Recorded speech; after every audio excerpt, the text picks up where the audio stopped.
এভাবে হয় না, আপনাকে আর কতবার বলবো বলুন? কেন হয় না বলতে পারো? জানি না, কিন্তু এটা হওয়ার নয়, এটা ভার্চুয়াল। আর ভার্চুয়ালি রিলেশন মানে টাইম পাস।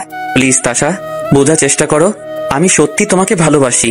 দেখো ইমু, এটা ভালোবাসা নয়, সাময়িক ভালো লাগা। তাশা, এটা ভালো লাগা নয়, কতবার বোঝাবো? আমি আর কতবার বোঝাবো আপনাকে যে আমি আপনাকে ভালোবাসতে পারবো না। I really love you. তুমি ছাড়া নিজেকে আমার শূন্য শূন্য লাগে। তোমার সাথে যখন আমি কথা বলি, আমি তখন অন্য জগতে চলে যাই। আমি ভুলে যাই আমার আশেপাশে কে আছে, কি করছে, কি ঘটছে, সব ভুলে যাই। তুমি বলতে আমি শুধু তুমি বুঝি। আমরা ফ্রেন্ড হিসেবে কি ঠিক আছি না? ফ্রেন্ডই তো ছিলাম। হ্যাঁ ছিলাম আগে, কিন্তু কখন তোমাকে ভালোবাসতে শুরু করেছি নিজেও জানি না। প্লিজ তাশা, একবার হ্যাঁ বলো শুধু। ক্ষমা করবেন আমায়। নেক্সট টাইম যদি আপনি আমাকে ভালোবাসার কথা বলেন, তাহলে আমি আপনাকে সবকিছু থেকে ব্লক করে দিব। মেসেজটা দিয়ে আর অপর প্রান্ত থেকে কি মেসেজ আসবে তার অপেক্ষা না করে অনলাইন থেকে বেরিয়ে আসি। আর একটু থাকলে ইমোর মায়া জালে আটকা পড়ে যাব, কিন্তু এটা কখনোই হতে দেওয়া যাবে না।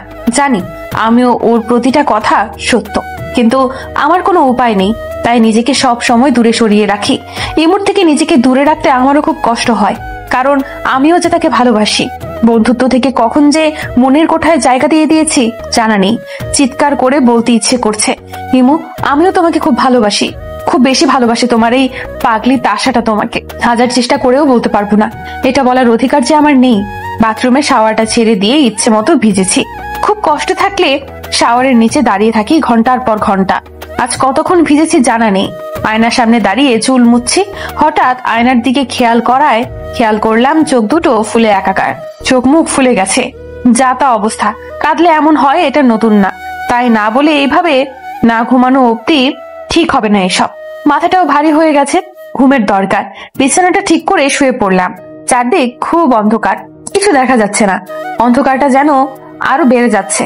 যত আলোর দিকে এগোতে যাচ্ছি তত আরো অন্ধকারে তলিয়ে যাচ্ছি। কি করব বুঝে উঠতে পারছি না। অসহ্য লাগছে এই অন্ধকারটা, দম বন্ধ হয়ে আসছে। কি সব অদ্ভুত ভয়ঙ্কর জন্তু দেখছি। রক্তবর্ণ চোখ, মুখ দিয়ে লালা পড়ছে। আমাকে দেখে মুখে কিসে বিশ্রী হাসি ধীর গতিতে আমার দিকে এগিয়ে আসছে। আমার কোথাও যাবার জায়গা নেই, না পিছনে না সামনে, চারদিক থেকে ঘিরে আছে। আমি শুধু না না বলে চিৎকার করছি। আমার এই চিৎকারটা যেন আরো আনন্দের বিষয় হয়ে উঠেছে। আস্তে আস্তে একদম আমার কাছে চলে এসেছে। এসে একজন আমার মুখের দিকে তার মুখটা এগিয়ে আনলো।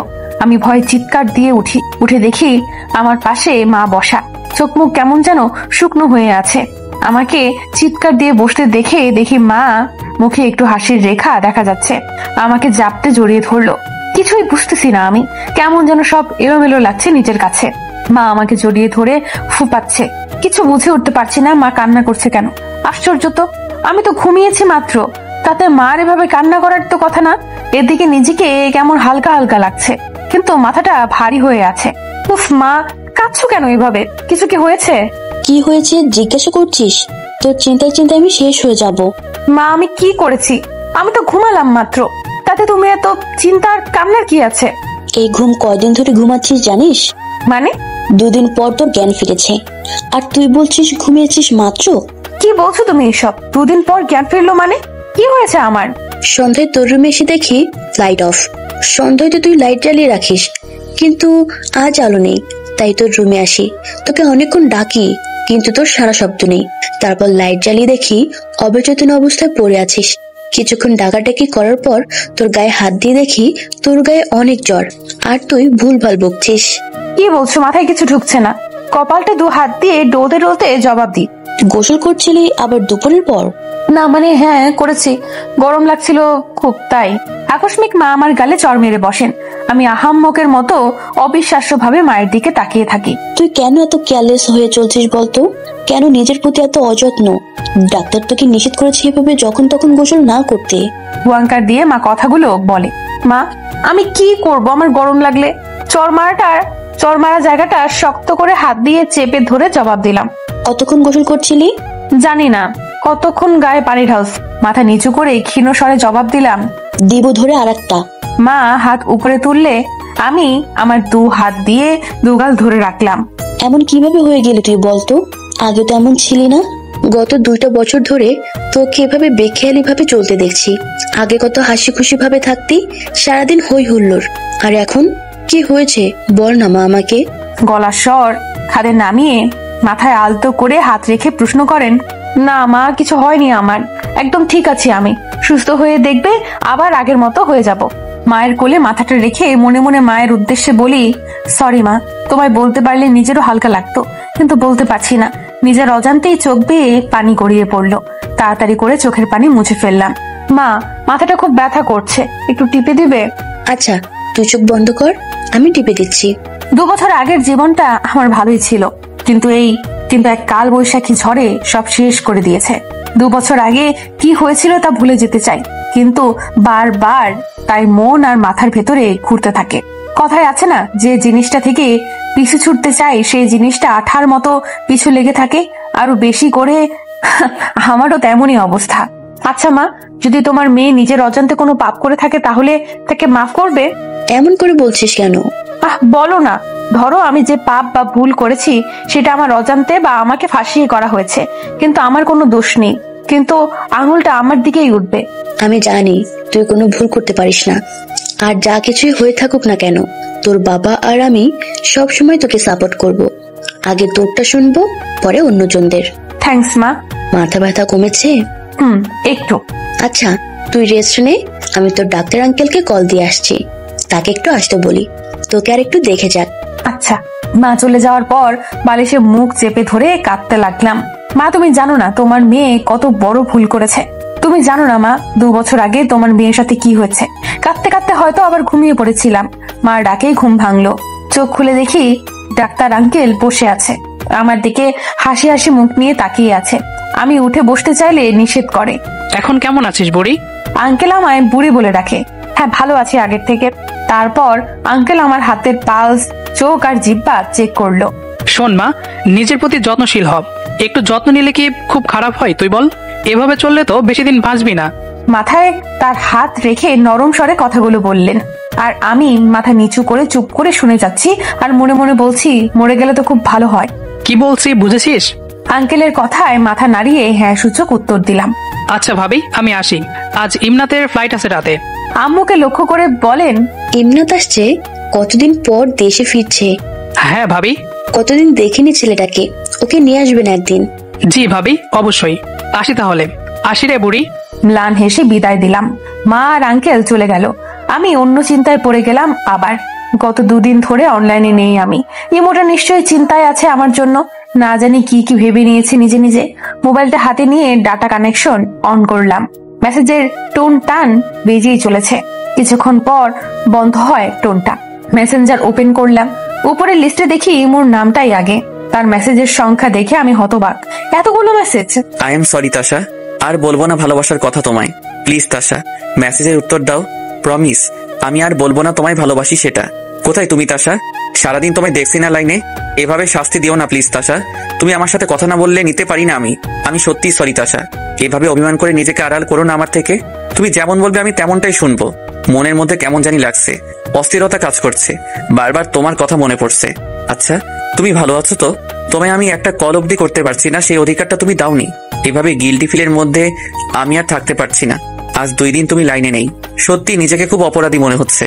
আমার কারণে তুমি লাইনে আসছো না। ওর এতগুলো মেসেজ দেখে আমি স্তব্ধ। মনের মাঝে এক খারাপ লাগা কাজ করছে। ছেলেটা এই 2 দিন কতটা কষ্টে ছিল ভাবলেই নিজেরই খারাপ লাগছে। ওর এতগুলো মেসেজ দেখে কি উত্তর দেব বুঝে উঠতে পারছি না, তাই সিন করে রেখে দিলাম। মোবাইলও এক সাইডে রেখে দিলাম। ওর প্রতিটা কথা মনের ভেতর বারবার রিপিট হচ্ছে। মোবাইলটা আবার হাতে নিলাম। ইমোর দেওয়া প্রতিটা মেসেজ আবার পড়লাম, কিন্তু কি উত্তর দেব বুঝে উঠতে পারছি না। একটা দ্বন্দ্বের মধ্যে পড়ে গেলাম। আচ্ছা, এক কাজ করলে কেমন হয়? ওকে যদি কল দিই আমি, ওর নাম্বারটা তো আমার কাছে আছেই। হ্যাঁ, এটাই ঠিক হবে। আমি কল করলে ইমু অনেক হ্যাপিও হবে। ওকে তাহলে কলই দেই। ইমু নাম দিয়ে সেভ করা নাম্বারটা বের করে কল দিলাম ইমুতে। বুকের মধ্যে কেউ একজন যেন হাতুড়ি পেটাচ্ছে খুব জোরে। ধুক ধুক শব্দ হচ্ছে, সারা শরীর বরফ হয়ে যাচ্ছে। বা পাটা বারবার নাড়ছি। রিং হচ্ছে না, রিং হচ্ছে তো হচ্ছে, রিং হচ্ছে তো হচ্ছে, কিন্তু কল ধরলো না। কল না ধরায় আমার সব কিছু বন্ধ হয়ে গেল। মনের আকাশে মেঘ নেমে আসলো এক মুহূর্তে। আবার ট্রাই করলাম, রিং হচ্ছে কিন্তু আবারও ধরলো না। ও কল না ধরায় মনের মধ্যে ভয় কাজ করছে। আচ্ছা, ও কি তাহলে আমাকে এড়িয়ে চলছে? দুদিন লাইনে ছিলাম না তার জন্য কি অভিমান করে কল ধরছে না? কিন্তু আমি তো ইচ্ছে করে তো আর অফলাইনে ছিলাম না। আবারও ট্রাই করলাম, এবারও ফলাফল শূন্য। অস্থির হয়ে পড়ছি আমি, ঘরের মধ্যে পায়চারি করছি। কিছুক্ষণ পর পর ট্রাই করছি ওর নাম্বারে, কিন্তু ফলাফল একই, কল ধরছে না। কতবার যে কল দেওয়া হয়ে গেল নিজেও জানি না। কিছুই ভালো লাগছে না এখন আর। মনের মধ্যে নানা প্রশ্ন ঘুরপাক খাচ্ছে। ইমুর আবার কিছু হয়নি তো? ইমু যেন সুস্থ থাকে, ভালো থাকে। দুহাত জোরে চোখ বন্ধ করে প্রার্থনা করছি। সারা দিনটা ইমুকে কল করে আর ওর মেসেজগুলো দেখেই কাটিয়ে দিয়েছি। সন্ধ্যার দিকে কল দিতে গিয়ে দেখি ফোন ডাটা অফ। খুব দুশ্চিন্তা হচ্ছে তার জন্য। মনের ভেতর ভয় কাজ করছে খুব। একটু পর পর ওর নাম্বারটায় কল দিচ্ছি, কিন্তু বারবার তার নাম্বারটা বন্ধ বলা হচ্ছে। কিছুক্ষণ পর মোবাইল হাতে নিয়ে চেক করছি যদি সে কল বা মেসেজ দিল কিনা তার জন্য, কিন্তু না আসলো একটা মেসেজ, না আসলো একটা কল। কল আর মেসেজ না দেখেই নিজেকে আর সামলাতে না পেরে কেঁদে দিলাম। কেঁদে আর ওকে একবার কল দিলাম। কলটা এবারও ধরলো না। রাগে আর দুঃখে মোবাইলটা ফেলে দিলাম, কোথায় পড়লো জানি না। তারপর ঘুমিয়ে গেলাম। রাত আনুমানিক 11টা কি 12টার দিকে জেগে উঠলাম। মনে হয় মোবাইলের রিংটা বেজে উঠলো। তাড়াতাড়ি মোবাইলটা খুঁজতে লাগলাম, পেয়েও গেলাম। বিছানার এক কোনায় হাতে নিয়ে দেখি 5-6টা মিসড কল আননোন নাম্বার থেকে। নাম্বারটা দেখে মাথা খারাপ হয়ে গেল। কার কল আশা করলাম, আর কে না কে কল দিল। মোবাইলটা হাতে নিয়ে বসে আছি, আবার সেই নাম্বারটা কল আসলো। রাগে গা জ্বলছে। নাম্বারটা কল আসছে দেখে কলটা ধরলাম কথা শুনিয়ে দেওয়ার জন্য, কিন্তু বলতে যাব তার আগেই অপর প্রান্ত থেকে হ্যালো শব্দটা ভেসে আসলো। হ্যালো তাশা। অপর প্রান্তে থাকা মানুষটার মুখে নিজের নাম শুনে বুঝতে বাকি রইল না যে সে কে। চুপ করে রইলাম। আমি কেন জানি না গলা দিয়ে কথা বের হচ্ছে না। কথা বলো তাশা। চুপ আমি। হ্যালো তাশা, আমি জানি তুমি শুনছো আমায়। আবারও চুপ আমি। সরি, কল রিসিভ করতে পারিনি তার জন্য। দেখো কানে ধরলাম। এবার কান্নার আওয়াজটা বেড়ে গেল আমার। তাশা, কান্না করছো তুমি? I really sorry. চুপ, একদম চুপ। খুব খারাপ তুমি। সারাদিন কতগুলো কল দিয়েছি আমি, একটিবারের জন্য রেসপন্স পাইনি ওই প্রান্ত থেকে। শেষে কি হলো? ডাটা অফ করে দিলে। খুব চালিয়েছি তাই না তোমাকে? আর চালাবো না, কলও দিব না। খুব খারাপ তুমি ইপমু, খুব খারাপ। কেঁদে কেঁদে বললাম কথাগুলো। কান্নাটা নিজের ভেতরে থাকতে চাইছে না, বের হয়ে আসলো। তাশা, আমি কিছু না বলে নাক টানতে থাকি। আমার জবাব দিতে ইচ্ছে করছে না। তুমি আমায় কি বলছো জানো তুমি? কান্না করার মধ্যে ভেবাচাকা খেয়ে গেলাম। চিন্তায় পড়ে গেলাম, রাগে কি খুব বেশি বলে দিয়েছি নাকি? আমি কি বলেছি? এই প্রথম তুমি আমায় আপনি থেকে তুমি বলেছো। জানো, তোমার মুখে এক তুমি শব্দটাই কতটা মাদকতা ভরা। তোমার মুখে তুমি শব্দটাই এতটা মধুর লাগবে ভাবতেই পারিনি। ইমুর এমন কথায় রাগ অভিমান সব উধাও হয়ে গিয়ে মুখের কোনায় হাসি ফুটে ওঠে। হাসিটা চেপে ইমুকে বললাম, আমি আপনাকে মোটেও তুমি বলিনি, আপনি ভুল শুনেছেন। ইমু আমার কথা শুনে একটু মুচকি হাসি দিয়ে বলে ওঠে, আচ্ছা, ভুলই না হয় শুনলাম। আচ্ছা, তোমায় একটা প্রশ্ন করি। ইমুর কথাটা শুনে চিন্তায় পড়ে গেলাম। ও আসলে কি প্রশ্ন করবে আমায়? আমার চুপ থাকা দেখে ইমু আবার বলে ওঠে, কি করব? জি। আমার জন্য এত দুশ্চিন্তা করছো কেন? কান্না করে করে গলা বসিয়ে ফেললে কেন? আমি তোমার লাইফে না থাকলে তো তুমি হ্যাপি। ইমুর কথার জবাব না দিয়ে আমি চুপ করে রইলাম। কি ব্যাপার, উত্তর দিচ্ছ না কেন? ইমুর প্রশ্নকে উপেক্ষা করে আমি পাল্টা প্রশ্ন করি ইমুকে, আপনি সারাদিন কোথায় ছিলেন? খুব মিস করছিলে বুঝি আমায়, নাকি ভয় পেয়ে গিয়েছিলে? কি আমি তোমার থেকে দূরে চলে গেছি? না, এসব কিছুই না, বাই। তাশা, মনের কথাটা বলে দিলে কি হয় তোমার? তুমি খুব ভালো করে জানো তুমিও আমাকে ভালোবাসো। তারপরেও কেন নিজেকে এভাবে দূরে সরিয়ে নিচ্ছ বারবার? কিছুক্ষণ চুপ থেকে আমি আপনাকে ভালোবাসি না কথাটা বলতে কষ্ট হচ্ছিল খুব আমার। তবুও আমার বলা লাগছে, কারণ আমি নিরুপায় অনেকটা। ভালোই যদি না বাসো তাহলে আমাকে নিয়ে তো দুশ্চিন্তা কিসের? 1000টা কল কেন দিয়েছো? কেন কান্না করে করে চোখ মুখ ফুলিয়ে ফেলেছো? জানি না, আমি শুধু একটা কথাই জানি, আর সেটা হচ্ছে আমি আপনাকে ভালোবাসি না। তাশা, একটা বার শুধু নিজের মনেরটা শুনো, শুধু একটি বার। তুমি আমায় ভালোবাসো কি বাসো না ভালো করেই বুঝে যাবে। আমার মন বলতে কিছু নেই, আমি রাখছি। আপনি আমাকে অনেকগুলো মেসেজ দিয়েছেন, তাই কল দিয়েছি, আর কিছু না। ভালো থাকবেন। এটা বলে এই কল কেটে দিয়ে মোবাইলটা বিছানায় রেখে দিলাম, আর আমি ফ্লোরে বসে কাঁদতে লাগলাম। আমিও তোমায় খুব ভালোবাসি, কিন্তু আমি চাই না আমার জীবনের সাথে তোমার জীবনটা জড়িয়ে যাক, আর তোমার জীবনে আধার নেমে আসুক। তুমি ভালো থাকো ইমো। আমার সম্পর্কে তোমায় আমি বলতেও পারবো না, যে তোমার থেকে দূরে থাকাটাই দুজনের জন্য ভালো। নিজস্ব কিছু গোপন কথা থেকে থাকে, যা কিনা একদম একান্ত, কাউকে বলতে চেয়েও বলা যায় না। যন্ত্রণাটা একান্তই ব্যক্তিগত। মোবাইলটা হাতে নিয়ে এমুকে সব কিছু থেকে ব্লক করে দেওয়ার সিদ্ধান্ত নিলাম। যখন ওর আইডিতে ঢুকলাম তখন দেখি ও আমায় একটা ভয়েস মেসেজ পাঠায়। তাশা, আমার যা জানার জেনে নিয়েছি। তুমি যত যাই করে থাকো না কেন, আমি তোমাকে ভালোবেসেই যাব। তুমি আমায় যত দূরে পাঠানোর চেষ্টা করবে, আমি ঠিক ততটা কাছে যাব তোমার। আমি হাল ছাড়ছি না। I love you forever. ইমু, আমার সাথে নিজের জীবনটাকে জড়িয়ে নষ্ট করো না। আমি তোমার জন্য না, প্লিজ বোঝার চেষ্টা করো তুমি। যা বোঝার বুঝে নিয়েছি আমি। আর হ্যাঁ, তুমি করে বলবে এখন থেকে। আপনিতে যেন আর না যাই। তুমি শব্দটা তোমার মুখে খুব মিষ্টি লাগে শুনতে। ওর কথায় কান্নার মাঝেও হাসি পেয়ে গেল। এই যে মুখে এখন যেরকম হাসি রেখেছো, সবসময় এমন করে হাসবে, ঠিক আছে? একটা হাসির ইমোজি দিলাম ইমুকে। শুনো, মাথার মধ্যে যে ভাবনা নিয়ে এসেছো, ভুল করেও সেটা করতে যেও না, তাহলে পরে কিন্তু তুমি পস্তাবে। কি ভাবনা নিয়ে আসছি আমি? অবাক হয়ে আমি প্রশ্ন করি, এই যে আমাকে সবকিছু থেকে ব্লক দিয়ে দিতে আসছো, আর যোগাযোগ যেন করতে না পারি আমি তোমার সাথে। এসব আমি ভাবছিলাম, আপনি কি করে বুঝলেন? ওর কথা শুনে আমি পুরো বিস্ময় হয়ে যাই। সিক্স সেন্সের কামাল। আর এই মেয়ে বলছিলাম না তুমি করে বলতে শুধু। ওর রাগী ইমোজি দেখে আমি একা শব্দ করে হেসে উঠি। ওর সাথে কথা বলতে বলতে ব্লক দেওয়ার ডিসিশনটা পাল্টে যায়। আমি এমোর সাথে কথা বললে ভালো থাকি, সবকিছু ভুলে থাকি। ধমক দিয়ে কথা বললে আমি আপনাকে ব্লক করে দিব। ব্লক দিলে সোজা তোমার বাড়ি গিয়ে হাজির হব, আর তোমার মা বাবাকে গিয়ে বলবো আপনাদের মেয়েটা আমার মহামূল্যবান জিনিস নিয়ে পালিয়েছে। আপনি তো আর জানেন না আমি কোথায় থাকি যে এসে এসব বলবেন। তাশা, এটা 2021 সাল, সে আদিম যুগ না। খুব সিম্পল, তোমার কল ট্রেস করলে তো আমি জানতে পারবো তুমি কোথায় থাকো সেটা। এমুর সাথে কথা বলছি, অনেক যে রাত হলো তার দিকেও খেয়াল নেই আমার। যখন এমু মনে করিয়ে দিল তখন তাকে গুড নাইট বলে অফলাইনে চলে আসি। এইভাবে কাটতে থাকে দিন। এমু আমায় আর একটা বারের জন্য তার ভালোবাসার কথা বলেনি, ফ্রেন্ডলি কথা বলছিল। কেন জানি এমুর সাথে কথা বললে আমি আর আশপাশের সব কিছু ভুলে যাই। সব সময় ওর কথাগুলো আমার কানে বাজে। ওর কথা ভেবে আনমনেতে হেসে ফেলি। দিন যত যাচ্ছে ইমুর সাথে আমি আরো তত আষ্টে পৃষ্ঠে লেগে যাচ্ছি। ওর মায়ায় আবদ্ধ হয়ে যাচ্ছি। এই মায়া থেকে দূরে যাওয়াটা আমার জন্য খুব কষ্টকর হয়ে উঠবে। ওর মায়া জালে যতটা না নিজেকে আটকাতে চাই, তার থেকে দ্বিগুণ বেশি তার মায়া জালে আটকা পড়ে যাচ্ছি। এর পরিণাম যে খুব একটা ভালো হবে না তা খুব ভালো করে আমার জানা আছে। কিন্তু আমি কি করব? আমি যে পারছি না তার থেকে নিজেকে দূরে সরাতে, না পারছি তার থেকে নিজেকে দূরে সরাতে, আর না পারছি সত্যিটা বলতে। যে করেই হোক ইমুকে এটা বলাই লাগবে, না হলে তো ওর সাথে খুব অন্যায় হয়ে যাবে, ওকে ঠকানো হবে। আমি কখনোই চাই না কেউ ঠুকুক আমায় বিশ্বাস করে, আমায় ভালোবেসে। এভাবে চলতে দেওয়া যাবে না। এমু থেকে নিজেকে দূরে নিয়ে যেতেই হবে নিজেকে। এটা আমাকে পারতেই হবে, হোক কষ্ট, তারপরেও আমায় পারতে হবে।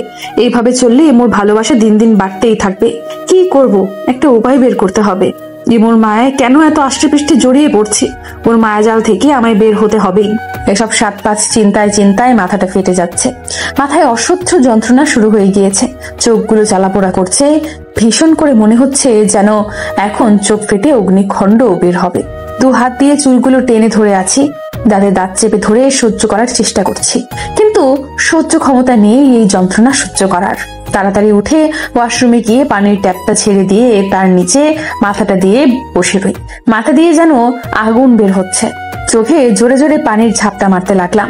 প্রায় 10-15 মিনিট পানি ঢালার পর রুমে এসে মাথাটা মুছে বিছানায় শুয়ে পড়ি। মাথার উপর বালিশটা দিয়ে চেপে ধরলাম। চারদিকে সোনালি রোদ্দুর চিকচিক করছে। একদম সত্য যুবতী মেয়ে তার হাতের আঙুলের ফাঁক দিয়ে সোনালি রঙের রোদ্দুরকে দেখছে, হাত বাঁকিয়ে ধরে। চোখগুলো তার ঘন কালো, চুলগুলো সোজা হালকা বাদামি রঙের। বাতাসে ঢেউ খেলে মুখে এসে পড়ছে তার অবাধ্য চুলগুলো মুখে এসে পড়তেই মেয়েটা সুরসুরি পেয়ে খিলখিলিয়ে হেসে ওঠে। নিজের চুল নিজের মুখে লাগছে, তাতেও সে কি সুরসুরি? মেয়েটা রোদের সাথে খেলছে আনমনে আর হাসছে, কিন্তু চেহারাটা অস্পষ্ট। হুট করে আকাশটা ঘন কালো মেঘ হয়ে এক দানবের রূপ ধারণ করে ফেলে। মেয়েটার দিকে তেড়ে আসছে মেঘের দানবটা। এখনই বুঝি গ্রাস করে ফেলবে ওকে। আচমকা মেঘের দানবটা মেয়েটাকে গ্রাস করে নিতে আসলে সে চিৎকার দিয়ে ওঠে। থরফরিয়ে শোয়া থেকে বসে পড়লাম। উপরের দিকে তাকিয়ে দেখি ফ্যানটা ফুল স্পিডে চলছে, কিন্তু তারপরেও আমি ঘেমে একাকার, হাঁপাতে থাকি। আজকাল বড্ড অদ্ভুত ভয়ঙ্কর স্বপ্ন দেখি, যার কোনো হাগামাথা খুঁজে পাই না। বড্ড অসহায় লাগে। স্বপ্নগুলোর মানে খুঁজতে থাকি। আমার কাছে হয়তো জানা আছে এই স্বপ্নের মানে, আবার হয়তো না। গলাটা শুকিয়ে কাঠ হয়ে গিয়েছে, পানি খাওয়া প্রয়োজন। পাশের টেবিল থেকে পানির বোতল নিয়ে দেখি বোতলে পানি নেই, তাই আর না পেরে বোতলটা হাতে নিয়ে নিচে আসি। নিচে নেমে আসতেই দেখি আম্মু কার সাথে যেন সোফায় বসে হেসে হেসে কথা বলছে। আমার বিপরীতে থাকায় দেখতে পাচ্ছি না সোফায় কি আছে সেটা, শুধু মাথাটা দেখা যাচ্ছে। চুলগুলো ঘন কালো, পেছনের দিকে একদম ছোট ছোট, মাথার মাঝ বরাবর গুলো কিন্তু কিছুটা লম্বা। আমি সেদিক থেকে চোখ সরিয়ে ডাইনিং টেবিলের দিকে এগিয়ে যাই। সচরাচর অপরিচিত কারোর সামনে আমি যাই না, কিন্তু আম্মুর কথা বলার ধরন দেখে তো মনে হচ্ছে না অপরিচিত। যা গিয়ে প্রয়োজন হলে আম্মু ডেকে নিবে। আমি ডাইনিং টেবিলের একটা চেয়ার টেনে বসে এক গ্লাস পানি খেয়ে বোতলটায় পানি ভরে আবার উপরের দিকে চলে আসতেই আম্মু ডাক দেয়। ওই তো তাশা ঘুম থেকে উঠেছে। তাশা, এদিকে আয় তো, তোর ডাক্তার আঙ্কেল এসেছে। আম্মুর কথায় আম্মুর কাছে গেলাম। আম্মুর পাশে গিয়ে কয়েক মিনিটের জন্য আমি থমকে গেলাম। ডাক্তার আঙ্কেলের পাশে 25-26 বছরের একটা ছেলে বসে আছে। হতে পারে এর থেকে বেশিও হতে পারে তার বয়স, আমার অনুমানও ভুল হতে পারে। পরনে সাদা শার্ট, মোবাইলের দিকে তাকিয়ে কি যেন করছে। চেহারাটা ঠিক ভালো করে দেখা যাচ্ছে না, কিন্তু এই ছেলেকে দেখে আমার এত অস্থির লাগছে কেন? মনে হচ্ছে একে আমি চিনি, কিন্তু না, এর আগে কখনো তো তার সাথে আমার দেখাই হয়নি, কোথাও তো তাকে দেখিনি। তাহলে এমন লাগছে কেন আমার? কিরে, এভাবে দাঁড়িয়ে আছিস কেন? বস। আম্মুর ডাকে আমি কিছুটা স্থির হয়ে আম্মুর পাশে বসি। আসসালামু আলাইকুম আঙ্কেল। ওয়ালাইকুম আসসালাম। কেমন আছিস বুড়ি? আলহামদুলিল্লাহ, তুমি? আলহামদুলিল্লাহ, আমিও। শরীর কেমন? এই তো ভালো। ঠিক মতো যত্ন নিচ্ছিস তো, নাকি অবহেলা করছিস? হ্যাঁ, নিচ্ছি। মুখে একটা হাসির রেখা ফুটিয়ে আঙ্কেলকে উত্তর দিলাম। আঙ্কেলের পাশে থাকা লোকটির দিকে বারবার শুধু চোখ যাচ্ছে আমার। কি এক অজানা শক্তি যেন আমায় বারবার তার দিকে টানছে। একটা অস্থিরতা কাজ করা শুরু করে দিয়েছে। এখানে আর বেশিক্ষণ বসে থাকলে অস্থিরতা আরো বেড়ে যাবে। আম্মু, আমি রুমে যাচ্ছি, আমার কিছু কাজ আছে। আরে বস, তোর আঙ্কেলের ছেলের সাথে পরিচিত হ, কিছুদিন আগে দেশে ফিরেছে। আম্মুর কথায় আবারও তার দিকে তাকালাম। কেমন যেন ভাবলেশীন হয়ে মোবাইল দিচ্ছে। ইমনাত ও তাশা তোমার আন্টির মেয়ে আর আমার বুড়িমা। আঙ্কেলের কথায় ইমনাত চোখ তুলে তাকায়। চোখগুলো দেখতেই বুকটা ধক করে ওঠে। ক্যাট আই, ঘন কালো জোড়া ভ্রু, এটা যেন খুব পরিচিত। নাকটা সরু চিকন, মুখ ভর্তি ছোট ছোট দাড়ি। কিছুদিন আগে হয়তো শেভ করেছে। শেভ করার পর ছেলেদের ফার্মের ছোলা মুরগির মতো লাগে, কিন্তু তার কয়েকদিন পর যে ছোট ছোট দাড়ি ওঠে তাতে তাদের চেহারাতে এক অমায়িক ভাব ফুটে ওঠে। এই ছেলেটার বেলাতেও তেমন। ক্লিন শেভে কেমন লেগেছে এই ছেলেটা তা ঠিক বলতে পারবো না। অনেক ছেলেদের আবার ক্লিন শেভেও দারুণ দেখায়। ছেলেটার চোখগুলো আমায় চিন্তায় ফেলে দিয়েছে। এই চোখ জোড়া তো আমার পরিচিত। চোখ জোড়া বন্ধ করে নিজেকে স্থির করার চেষ্টা করছি। এমন চোখ তো আরো কতজনের থাকতে পারে, শুধু একজনের তো নয়। কিন্তু আমার এত অস্থির লাগছে কেন এই মানুষটাকে দেখার পর থেকে? হাই, আমি ইমনাত মাহমুদ। কণ্ঠটায় আরো এক দফা চমকে গিয়ে ইমনাতের দিকে তাকাই। এগুলো কি হচ্ছে আমার সাথে? কেন এই ছেলেটাকে পরিচিত মনে হচ্ছে আমার? কোনো মতে নিজেকে স্বাভাবিক করে কিছুটা কাপা কাপা গলায় উত্তর দিই আমি। আসসালামু আলাইকুম, আমি তাশা আহমেদ। ইমনাত কিছুক্ষণ আমার দিকে পলকহীন ভাবে তাকিয়ে থেকে সৌজন্যতার জন্য একটা হাসি দেয়। আমিও ভদ্রতা বজায় রাখার জন্য একটা হাসি দিলাম। এইখানেই আরো কিছুক্ষণ বসে থাকলে আমি শেষ হয়ে যাব। আম্মু, আমি একটু রুম থেকে আসি। আচ্ছা যা, তাড়াতাড়ি আসিস, একসাথে সবাই লাঞ্চ করব। আচ্ছা, এটা বলে উঠে দাঁড়িয়ে ইমনাতের দিকে আরো একবার তাকালাম। চোখাচোখি হওয়াতে হাসির বিনিময় করে উপরের রুমে এসে ঠাস করে দরজাটা বন্ধ করে দেই। জোরে জোরে নিঃশ্বাস নিতে থাকি। ঘরের মধ্যেই এদিক থেকে সেদিক হাঁটছি আর পাইচারি করছি। আচ্ছা, আমি যেটা ভাবছি সেটা কি সত্যি? ও কি ইমনাত নাকি ইমো? কি ভাবছি এগুলো? কিন্তু চোখগুলো এত মিল কেন? হুবহু একরকম। ভাবতে পারছি না কিছু। কি করব আমি এখন? কি করব? হ্যাঁ, মোবাইলটা হাতে নিয়ে তাড়াতাড়ি ডাটা অন করে ইমুকে এই মুহূর্তে কল দিলাম, কিন্তু না, কল রিসিভ হলো না। আবার দিলাম, কেটে দিল। কেটে দেওয়াতে মনের মধ্যে একটা সন্দেহ ঢুকলো। তার মানে আমি যা ভাবছি তা। এই মুহূর্তে আমি ইমোর সামনে দাঁড়িয়ে আছি। আমার যেন বিশ্বাসই হচ্ছে না এই আর কেউ না, ইমনাত। ওর টেবিলে তার 2 হাত ভর দিয়ে দাঁড়িয়ে আমার দিকে শান্ত চোখে তাকিয়ে আছে। ইমনাতকে দেখে আমার শ্বাসটাই আটকে গিয়েছে। প্রথম যেদিন ইমনাতকে আমাদের বাসায় দেখি সেদিন আমার কিছুটা সন্দেহ হয় ওর চোখ দেখে। তখন কিছুটা ভরকে গেলেও পরে নিজেকে এই বলে সহজ করি, এইরকম চোখ কতজনেরই তো থাকতে পারে। কিন্তু আমার দ্বিতীয় দফায় আবার ধাক্কা খাই যখন ইমনাতকে এক পাশ থেকে দেখি। ওর একটা ছবি ছিল, মুখটা বাম দিক করে সামনের দিকে করে রাখা, বাম গালে হাত রেখে পাশ করে রাখার ফলে তার ঘাড়ে সারিবদ্ধ গাঢ় কালো 3টা তিল ছিল। মজার ব্যাপার হচ্ছে ওর কানের লতিতে একটা কালো তিল ছিল। তিলগুলো ছবিতে স্পষ্ট বোঝা যাচ্ছিল। ইমনাতের সাথে সেদিন ওদের বাসায় যাচ্ছিলাম ওর বোন আলিশার বিয়ের জন্য। ডাক্তার আঙ্কেল জোর করে বিয়ের কয়েকদিন আগে নিয়ে যাওয়ার বায়না করে। আমার ঘরবন্দি থাকতে ভালো লাগে, কোথাও গেলে কেমন যেন অস্বস্তি লাগে নিজের মাঝে। আমি না করেছিলাম, কিন্তু মা আর আঙ্কেলের জোরাজোরিতে আমার নাকে হ্যাঁ করতে হয়েছিল। প্রায় অনেকদিন পর আমি ঘরের বাহিরে, ঠিক কতদিন সেটা আমার জানা নেই। আমি পেছনের সিটে বসতে গেলে আঙ্কেল বললেন, আমি আমার চেম্বারের সামনে নেমে যাব, তুমি সামনের সিটে বসো। পরে আবার তুমি যদি পিছনের সিটে আর ইমরান ড্রাইভিং সিটে থাকে তাহলে লোকে ভাববে সে তোমার ড্রাইভার। কথাটা বলে আঙ্কেল হেসে উঠে শব্দ করে। ইমনা তো আঙ্কেলের কথা শুনে মাথা নিচু করে নিঃশব্দে হাসে। আমি আর চোখে সে হাসিটাকে দেখে অন্যদিকে মুখ ঘুরিয়ে নিই। ইমনাতকে দেখলে আমার কেমন যেন অস্থিরতা শুরু হয় ভেতরে, কেমন যেন একটা অনুভূতি। তার নাম আমার অজানা, একদম অজানা। কিছুটা জড়তার সাথে অস্বস্তি নিয়ে ইমনাতের পাশের সিটে আমি বসি। আঙ্কেল মোবাইলে কিছু একটা পড়ে, সেটা নিয়ে ইমনাতের সাথে কথা বলতে থাকে, রাজনীতি বিষয়ক। আমি তাদের কথায় কল্পনাত না করে রাস্তার পাশে দোকানপাট, বড় বড় দালান কোঠা দেখছিলাম। নিমেষেই সেসব পার করে সামনের দিকে এগিয়ে যাচ্ছি দ্রুত গতিতে। ফুটপাতে কিছু মানুষ বসে আছে, একটা বাচ্চা বসে আছে, গায়ে জামা নেই, ময়লাটে গায়ের রং, যত্নের অভাবে এমনটা। যদি একটু যত্ন নেওয়া হতো দেখতে এই বাচ্চাগুলোকেও রাজপুত্র লাগতো। দূর থেকে এই বাচ্চাটার উপর আমার চোখ আটকে গিয়েছে। বাচ্চাটার হাতে কিছু একটা ছিল, ওটা মুখে দিয়ে বসে আছে। বাচ্চাটা থেকে কয়েক হাত দূরে গাড়ির ব্রেক কষছে ইমনাত। আমি আমার ভাবনার জগতে বিভোর হয়ে থাকার ফলে ব্রেক কষতে কিছুটা সামনে ঝুঁকে পড়ি। আমি ভয়ে চোখ বন্ধ করে ফুস করে জোরে নিঃশ্বাস নিলাম। আঙ্কেল গাড়ি থেকে নেমে আমার মাথায় হাত রেখে মুখে হাসি ফুটিয়ে তারপর বলে, বাই বুড়ি, বাসায় দেখা হবে, সাবধানে নিয়ে যাবে আমার বুড়ি মাকে, বুঝছস? কথাটা ইমনাতকে লক্ষ্য করে বলে। ইমনাত আগের মতো ঠোঁট প্রশস্ত করে হেসে মাথা দুলায়, যার অর্থ বুঝেছি। আঙ্কেল আবার হেসে চলে যায়। আমি সামনের দিকে তাকিয়ে ওই বাচ্চাটার দিকে তাকিয়ে থাকি। হঠাৎ গাড়ি খোলার শব্দে পাশে তাকালে দেখি ইমনাত গাড়ি থেকে নেমে গিয়েছে। আমার উদ্দেশ্যে বলে, আপনি একটু বসুন, আমি সামনে শপিং মল থেকে কিছু কেনাকাটা করে আসছি, 5 মিনিটের মতো সময় লাগবে। ইমনাত সৌজন্যতামূলক হাসি হেসে চলে যায়। ইমনাত চলে যাওয়ার পরে আমি গাড়ি থেকে বের হয়ে সামনের দিকে এগিয়ে যাই বাচ্চাটার কাছে। বাচ্চাটার সামনে গিয়ে আমি 2 হাত গুজে দাঁড়িয়ে থাকি। বাচ্চাটার পাশে একটা ছোট্ট পানের দোকান আছে, সাথে সিগারেট, বিস্কিট, চকলেট আর বনরুটি আছে, টঙের দোকানের মতো। দোকানের পাশে একটা চুলা, কেরোসিন দিয়ে জ্বলে। চুলায় একটা কেটলি বসানো, ধোয়া উঠছে, হয়তো চায়ের পানি বসিয়েছে। ওখানে একজন মহিলা আছে, উনি কিছুক্ষণ পর পর বাচ্চাটার দিকে তাকাচ্ছে। আমি ওনার দিক থেকে চোখ সরিয়ে বাচ্চাটার দিকে মনোযোগ দেই। আপন মনে বাচ্চা ছেলেটাকে দেখতে থাকি। বাচ্চাটা একটা পলিথিন 2 হাত দিয়ে থাপড়াচ্ছে, খচ খচ শব্দ হচ্ছে। 2 হাত দিয়ে যখন পলিথিনে হাওয়া হয়, ছেলেটা চোখ বন্ধ করে খিচে ফেলে, যেন ভয় পাচ্ছে। পরে আবার চোখ খুলে ঠিক একই কাজ করছে সে।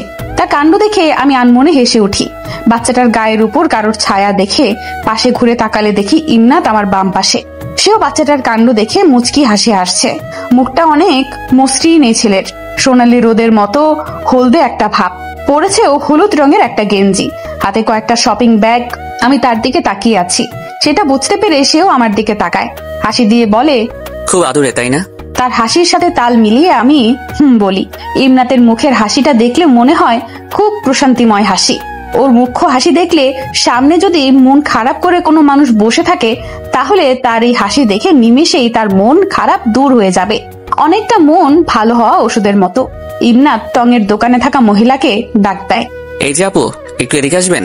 মহিলাটি ইমনাতের ডাক শুনে কেমন থ মেরে যায় কয়েক সেকেন্ডের জন্য। পর মুহূর্তে নিজেকে স্বাভাবিক করে দোকানের ভেতর থেকে বের হয়ে আসে। মুখটা শুকনো আর কিছুটা ভয়ে ভয়ে মহিলাটি আমাদের দিকে আস্তে আস্তে পা ফেলে এগিয়ে আসে। মহিলাটি এগিয়ে আসতেই ইমনাত একটা কড়া গলায় বলে, বাচ্চাকে এভাবে খালি গায়ে এই রোদের মাঝে বসিয়ে রেখেছেন কেন? এত রোদের তাপ কি বাচ্চা সহ্য করতে পারবে? যে তাপে তাকে রাখছেন তাতে তো তার মাথা মগজ অর্ধেক গলে গেছে। এভাবে থাকলে একদিন তো সে মগজ শূন্য হয়ে যাবে। গাড়ির ধোয়া আর ধুলোবালির কথা তো বাদ দিলাম, এই যে গাড়ির কালো ধোয়া, এটা নিঃশ্বাসের সাথে শরীরে প্রবেশ করলে এতে ফুসফুসের ক্ষতি হয়। এই ধুলোবালি থেকে তো বাচ্চার নিউমোনিয়া হয়ে যেতে পারে। স্যার, গরিবের পোলাপানের এসব সওয়া আছে, এত সহজে কিছু হয় না। যত রোগ বালাই সব বড় লোকের ঘরে। মহিলাটি এগিয়ে আসতেই ইমনাত একটু কড়া গলায় বলে, তা না হয় বুঝলাম, কিন্তু বাচ্চা এমন খালি গায়ে কেন? আর এভাবে একা রাখছেন কেন বাচ্চাটাকে? একটু আগে ভিজাইয়া ফেলছিল, তাই খুলে দিছি। আর দোয়ানের ভিতরে জায়গা নাই, নইলে ভিতরে রাখতাম। আর এত রোদ চইলা আইসে খেয়াল করি নাই। একটু আগে সামা আছিল। একা মানুষ বাচ্চা লইয়া দোয়ান চালান সম্ভব না। যদি বাচ্চা লইয়া বসে থাকি তাইলে আর পেটে খাওয়ান জুটবে না, তখন দুইজনে না খেয়ে মরণ লাগবো। মহিলাটি অসহায় মুখ করে কথাগুলো বলে। ইমনাত লম্বা করে ও শব্দ উচ্চারণ করে, তারপর হাতে থাকা শপিং ব্যাগগুলো মহিলাটির দিকে এগিয়ে দিয়ে বলে, আপু, এগুলো তোমার বাচ্চার জন্য। প্রথমে ভাবছি বাচ্চাটা একা, মনে মনে ভাবছি নিয়ে যাব বাচ্চাটাকে বাসায়। পরে দেখি তার মা আছে, তাই সিদ্ধান্ত বাতিল করে তার জন্য এই সামান্য কিছু কিনা। ইমনাতের কথা শুনে আমি বিস্ময় নিয়ে ওর দিকে তাকাই, সাথে মহিলাটিও। মহিলাটির বিস্ময়ে ড্যাব ড্যাব চোখ করে ইমনাতের দিকে তাকিয়ে থাকে। কথা বলার ভাষা যেন হারিয়ে বসেছে। ইমনাত মহিলাটির হাতে ব্যাগ ধরিয়ে দিয়ে বলে, এটা আমার তরফ থেকে আমার ভাগ্নের জন্য কিছু উপহার। মুখে তার প্রশস্ত হাসি। ইমনাতের কথায় মহিলাটি বিস্ময়ে বলে, ভাগ্নে? আপনাকে বোন ডাকছি না? বোনের ছেলে তো ভাগ্নেই হয়, তাই না? ইমনাতের কথায় মহিলাটি কেঁদে ফেলে। আর আমি অবাক হয়ে ইমনাতের দিকে তাকিয়ে থাকি। কত সহজে সে একটা মানুষকে আপন করে নিয়েছে, বোনের জায়গা দিয়েছে। ইমনাত বাচ্চাটাকে কোলে তুলে নিয়ে মহিলাটি প্রশ্ন করে, ভাগ্নের নাম কি আপা? রুবায়েত। সুন্দর নাম। আচ্ছা যাই তাহলে, অন্য আরেকদিন আবার আসবো। স্যার, এক কাপ চা খাইয়া যান। ভাইকে কেউ স্যার বলে? ভাই ডাকলে চলবে, বুঝেছেন? ইমনাতের কথা মহিলাটি শুধু মাথা দুলিয়েছে, চোখে জল ওনার। হয়তো কেউ এমন করে কথা বলেনি, কেউ ভাবেনি এমন করে। ইমনাতের বিনয়ী দেখে মহিলাটি এবং কি আমিও মুগ্ধ। এভাবে কয়জন পারে? ওর মতো করে তো আমিও পারবো না, আমায় দিয়ে সম্ভব না। ইমনাতের কাজকর্ম দেখে আমার সব উদাসীনতা যেন মুহূর্তেই দূর হয়ে গিয়েছে। আমি ভুলে গিয়েছি আমার মন খারাপের কথা। পুরো শরীর নিমেষেই ফুরফুরে হয়ে উঠেছে। আজ প্রথম উপলব্ধি করলাম, সুখ বেশি দূরে নয়, আমাদের আশেপাশেই আছে, শুধু একটু খুঁজে নিতে হয়। যেমন ইমনাত যেটা করেছে তাতে কেমন একটা সুখ সুখ অনুভব হচ্ছে। তার কাজ দেখে আমার সুখ অনুভব হচ্ছে। আর যে এই কাজ করছে তার কেমন অনুভূতি হবে? নিশ্চয়ই খুব সুন্দর হবে সে অনুভূতি। ইমনাত রুবায়েতকে আদর করছে, নানা রকম মুখ ভঙ্গিমা করছে। আমি একজন নীরব শ্রোতা হয়ে দুজনকে দেখছি। ইমনাতের ডাকে আমি হালকা চমকে উঠি। আমি অপ্রস্তুত ভাবে ওর দিকে চেয়ে থাকি। সে প্রশ্নার্ত ভাবে আমার দিকে চেয়ে থাকে, তারপর আবার বলে, আপনার কিছু লাগবে? কয়েক সেকেন্ড লাগলো নিজেকে স্বাভাবিক করতে। গলা খাকড়ি দিয়ে নিজেকে স্বাভাবিক করে না বলে জবাব দেই, ওকে, তাহলে চলুন। জি। আসি আপা, পরে আবার দেখা হবে। বাই মামা। রুবায়েতকে হাত নেড়ে বিদায় জানাই ইমনাত। রুবায়েতও হাত নাড়ার চেষ্টা করে। আমিও রুবায়েতের গালে আলতো করে হাত রাখি একটু। ইমনাতের আগে আমি গাড়িতে উঠে বসেছি। ইমনাত এখনো সেখানে দাঁড়িয়ে কথা বলছে। আমি দেখছি গাড়ির থেকে এই ছেলেটাকে কেমন যেন খুব আপন আপন লাগে। মনের ভেতর অস্থিরতাটাও কাজ করে। সিটে হেলান দিয়ে প্রাণ ভরে নিঃশ্বাস নিয়ে চোখ বন্ধ করে জোরে নিঃশ্বাস ফেলি। গাড়ির দরজা খোলার শব্দ হতেই আমি সোজা হয়ে বসে পাশে ফিরলে দেখি ইমনাত সিটে বসে সিট বেল্ট লাগাচ্ছে। সিট বেল্ট লাগিয়ে দরজা লাগাতে গিয়ে একটু বিপাকে পড়ে। দরজাটা ওর নাগালের বাইরে কিছুটা। বিরক্তিতে চ আকার শব্দ করে সিট বেল্টটা খুলে ফেলে। হাত এগিয়ে দিয়ে দরজা ধরতে গেলে তার মাথাটাও কিছুটা বের হয়। আচমকা তখন আমার চোখ ওর ঘাড়ের পাশে যায়। ওর ঘাড়ে 1.3 গাঢ় কালো তিল, স্পষ্টভাবে বোঝা যাচ্ছে তিলগুলো। গেঞ্জির গলাটা গোল হওয়াতে স্পষ্ট দেখা যাচ্ছে। সেটা দেখার সাথে সাথে আমার বুক ধুক করে ওঠে, শরীরে কাঁপন ধরে যায়। বুকের ভেতর হাতুড়ি পেটা শুরু হচ্ছে খুব জোরে জোরে। অস্ফুট স্বরে আমার মুখ দিয়ে ইমু নামটা বের হয়ে আসে। আমি বিস্ময় নিয়ে ওর দিকে তাকিয়ে আছি। আমার মুখে ইমু নামটা শুনে ইমনাত নিজে কয়েক সেকেন্ডের জন্য স্তব্ধ হয়ে যায়। দরজা বন্ধ করা ছেড়ে দিয়ে আমার দিকে অবাক নয়নে চেয়ে প্রশ্ন করে, কিছু বলেছেন? ইমনাতের এমন কথা শুনে আমি নিমেষে চুপসে যাই। নিজেকে স্বাভাবিক করে ছোট করে না বলে আমি আমার মুখটা অন্যদিকে ফিরিয়ে ফেলি। নিজের উপর প্রচন্ড রাগ হচ্ছে। কেন উমর ছবি আমি দেখলাম না? দেখলে হয়তো এমন একটা বাঘবন্দি খেলা আমার সাথে হতো না। সে নিজে দিতে চেয়েছিল, কিন্তু আমি সাফ না করে দিয়েছিলাম। আমিও কখনো দেইনি। ওর মুখে এক সাইডে পিক, সেটা সে তার মাইডেতে দিয়েছিল, আর ওর দেখেছিলাম অন্য একটা ছবিতে। মুখে মাস্ক আর মাথায় ক্যাপ দেওয়া ছিল। শুধু চোখ বোঝা যাচ্ছিল। তখন বুঝেছিলাম ওর চোখ ধূসর। এখন নিজের মাথাটা নিজের ফাটিয়ে ফেলতে ইচ্ছে করছে। আমি এতই উদাসীন ছিলাম, ইমুর পুরো নাম, কোথায় থাকে, কি করে কিছুই জানতে চাইনি কখনো। না, আমি তাকে বলেছি। ইমনাথকে যেদিন প্রথম দেখেছিলাম সেদিন ইমুকে বার কয়েক কল দিয়েছিলাম। কল তখন ধরেনি, ব্যস্ত আছে বলে একটা মেসেজ দেয়। পরে রাতে কল দেয়। কল দিলে তাকে দেখার কথা বললে সে তখন বলে একেবারে সরাসরি দেখো। এতদিন যেহেতু দেখোনি, আর কয়েকদিন না দেখে কাটাও। এত রিকোয়েস্ট করে বলেছিল, আমি আর কিছু বলতে পারিনি তাকে। না চাইতেও চোখের কোণা আমার ভিজে গিয়েছে। কি অদ্ভুত বিষয়! আমি ইমু থেকে নিজেকে দূরে রাখতে চেয়েছিলাম, কিন্তু হলো উল্টা। আমি ইমুর সাথে আষ্টে পৃষ্ঠে জড়িয়ে গেলাম। নাম জানি না, গ্রাম জানি না, না দেখে প্রেমে পড়ে গিয়েছি। মানুষের জীবনে কিছু অকল্পনীয় জিনিস ঘটে যায়, যার মধ্যে একটা হলো ভালোবাসা। কখন হয়ে যায় টেরও পাওয়া যায় না, আর যখন টের পায় তখন প্রেম সাগরে সে হাবুডুবু খাচ্ছে। হয়তো আমার অবস্থাও তেমন। ইমনাথকে দেখার পর থেকে আমার ইমুকে দেখার আগ্রহ বেড়ে গিয়েছে, হয়তো কিউরিয়াসিটি থেকে। আজ সহ ইমনাথের সাথে আমার দ্বিতীয় দেখা। প্রথম দেখাতে মনে হয়েছিল এই ছেলেটাকে আমি চিনি, আর যখন ওর পাশের সিটে বসেছিলাম তখন মনে হচ্ছিল আমি আমার আপন কোনো মানুষের পাশে বসেছি। ডাক্তার আঙ্কেলের বাসায় এসেছি অনেকক্ষণ হচ্ছে। ড্রয়িং রুমটা বিশাল আকারের ছিল, হোয়াইট কালার পুরো ড্রয়িং রুম। নিচে টাইলস, সেটাও সাদা, আয়নার মতো চকচক করছে নিচটা। মাথার উপরে বেশ বড় একটা ঝাড়বাতি, গোল্ডেনের কাজ করা, গ্লাসের বানানো সিঁড়ি। সিঁড়িতে যখন পা দিচ্ছিলাম মনে হচ্ছিল ভেঙে নিচে পড়ে যাব আমি। এই বাড়িটা দেখে বোঝা যাচ্ছে বিলাসবহুল একটা বাড়ি, আর প্রাণোজ্জ্বল একটা ঘর। অনেকের দুটো, আঙ্কেলের দুটো মেয়ে আর একটা ছেলে আছে। ছেলে ইমনাথ আর মেয়ে আলিশা আর ইয়ানা। আমি সবচেয়ে বেশি অবাক হয়েছি আন্টিকে দেখে। লম্বা, স্লিম, ফর্সা গায়ের রং। ওনাকে দেখলে যে কারোর মনে আসতে পারে নির্ঘাত বলিউড মুভির নায়িকা ছিলেন উনি। শ্রীদেবীর মতো অনেকটা মুখের গঠনটা ওনার। আঙ্কেলের থেকে আন্টি কিছুটা লম্বা। আমি ওনাকে দেখে ড্যাব ড্যাব করে চেয়ে থাকি। আঙ্কেলের পরিবার সম্পর্কে আমার কোনো ধারণা ছিল না। আঙ্কেলের সপরিবারে আমাদের বাসায় গিয়েছিল, তখন আমি বাসায় ছিলাম না, হোস্টেলে ছিলাম। আন্টির আচরণে বুঝেছি ইমনাথ কার মতো হয়েছে, একদম তার মায়ের মতন। মায়ের মতো হওয়া ছেলেরা নাকি অনেক ভাগ্যবান হয়, হয়তো ইমনাথও ভাগ্যবান।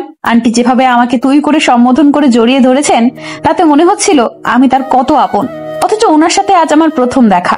তারপর কপালে একটা চুমু বসিয়ে দেন। আমি জাস্ট স্তব্ধ ওনার ব্যবহারে। এত মোলায়েম ওনার ব্যবহার, আমার মনে হয় ওনার ব্যবহারে পাথরও বলে মোম হয়ে যাবে। উপর তলার একটা রুম আমার জন্য বরাদ্দ করা হয়েছে। রুমটা আমার রুমের চেয়ে বেশ খানিক বড়। রুমের রংটা ধূসর মেঘের মতো, অনেকটা ছাই রাঙা। খাটটাও একই রঙের। ঘরের এক কোনায় বড় ফুলের টব, সেখানে নানা রকমের প্লাস্টিকের ফুল সাজানো। ঘরের দেওয়ালে কয়েকটা পেন্টিং লাগানো আছে। খাটের পেছনের দেওয়ালে একটা মোনালিসার ছবি টানানো আছে। আমি কিছুক্ষণ সেটার দিকে তাকিয়েছিলাম। অদ্ভুত এক ছবি, মনে হচ্ছে আর চোখে আমার দিকে তাকিয়ে আছে। আবার মনে হচ্ছে ঠোঁট বাঁকিয়ে সে রহস্যময়ী ভাবে হাসছে। মনে হচ্ছে সে হাসির পেছনে কোনো রহস্য আছে, আর সে রহস্যটা সে ছাড়া আর কেউই জানে না। হাসিটার দিক থেকে চোখ সরিয়ে আমিও ঠোঁট বাঁকা করে হাসলাম। এখানে এসে আমার মন মেজাজ সব ফুরফুরে হয়ে গিয়েছে।